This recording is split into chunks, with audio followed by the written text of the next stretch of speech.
Okay, this is UK Pacific, turn 5. They have 35 IPCs to spend. In Calcutta, they're going to buy 3 infantry, mechanized infantry, and a tank. And in New South Wales, they're going to buy a tank, an infantry, and a transport. The Australians, because they still have transports left, are going to go to work. They're going to load up 2 infantry in each transport, and they're going to send one of them to Borneo in C-Zone 43 and one of them to Java in C-Zone 42 to claim or reclaim those territories. We're also going to try a gamble. We'll see what happens, but this sub is going to attack this Navy because remember, the only thing that can hit the sub is the carrier. So if we can sink the carrier, we won't get the planes, but the planes can't attack us. So we'll see what happens there. That might have been a mistake on the Japanese Navy's part, but we'll see. It's a low percentage play because remember that the carrier can tip, but we'll see what happens. We'll be coming into French Indochina with a mech infantry, a tank, and a fighter from Shan State. We'll be coming into Yunnan with 2 infantry and a tank from Burma, and then a tank, a mech, and a fighter from Calcutta, and then a attack bomber from West India. Okay, we do actually have one final attack to make on the board, and that's in the Med. We're going to load up an infantry from Alexandria and an infantry and 2 artillery from Cairo, and we're going to use our boats here to go into C-Zone 99 and take Greece, which is completely undefended. So we'll see if that works out for us.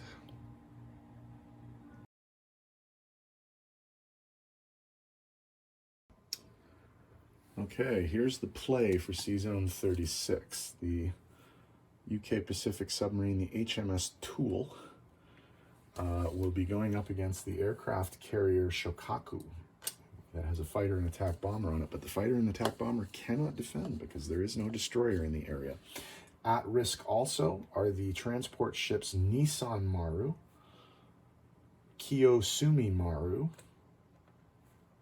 Hokoku Maru, and Bangkok Maru. So we'll see what happens here, okay? Hit. So we do damage the carrier. The carrier is damaged at this point. So the fighter and the attack bomber will have to land somewhere else regardless of what happens. So the carrier defends, and it hits.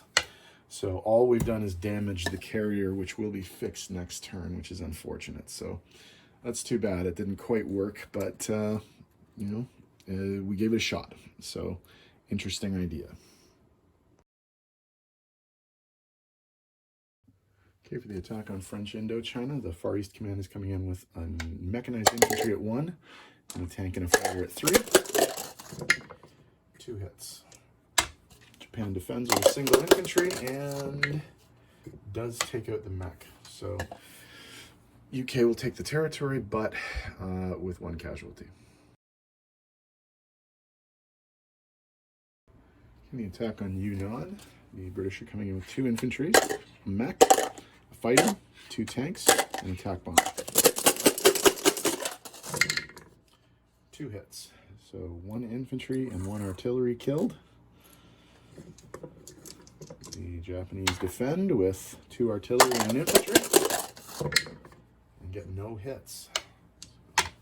Same roll for the British.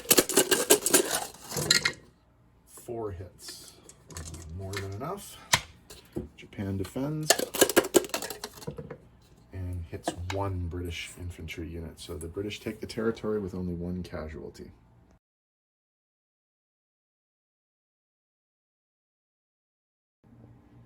Okay, non-combat movement. In the Med, the cruiser and submarine are going to join the 2 transports to give some support in C-Zone 99.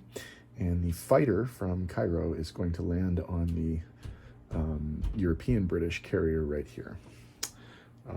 Over in the east, in terms of non-combat, the 3 infantry from India are going to move to Burma. The TAC bomber is going to land in Burma. The fighter is going to land back in Calcutta. These are the ones that participated in the Yunnan attack. And the fighter from French Indochina is going to land in Shan State. I think that's all the movement. So tidy up the board. I'll be right back. Okay, placement of new units. The new transport is going in C-Zone 62. The new tank and the infantry are going in New South Wales. And then over here in Calcutta, we will put the rest of the stuff. So that's 3 infantry, 1 tank, and 1 mech. All right, in terms of money, the British UK Pacific are going to pick up 8 for Borneo and Java, and then 2 for French Indochina. So that's 10 against the Japanese, who will lose an additional $1 because Yunnan goes back to China. And then they're going to pick up 2 from the Italians over here in Greece. So let's adjust the board. We'll see what that looks like. So, we said that the Japanese are going to be going down 11, so 45 to 34. China goes up 1, and then the UK Pacific goes up 10 for all the stuff that they got from Japan, but then 2 more for what they got from Italy. So they're going to end up at 37. Oh, and Italy drops from 10 to 8. Okay, so in terms of money, where they finished the turn, 37 base income, and they get 2 national objectives, 1 for still holding Malaya and 1 for still having that unit in Dutch New Guinea. So they're going to finish this turn and be prepared to start the next turn with 47 IPCs to spend. So that's pretty good for UK Pacific. They're doing very well. So we'll see what the next turn holds. Japan is up next, so we'll see what they manage to do with all the stuff that they've got going on.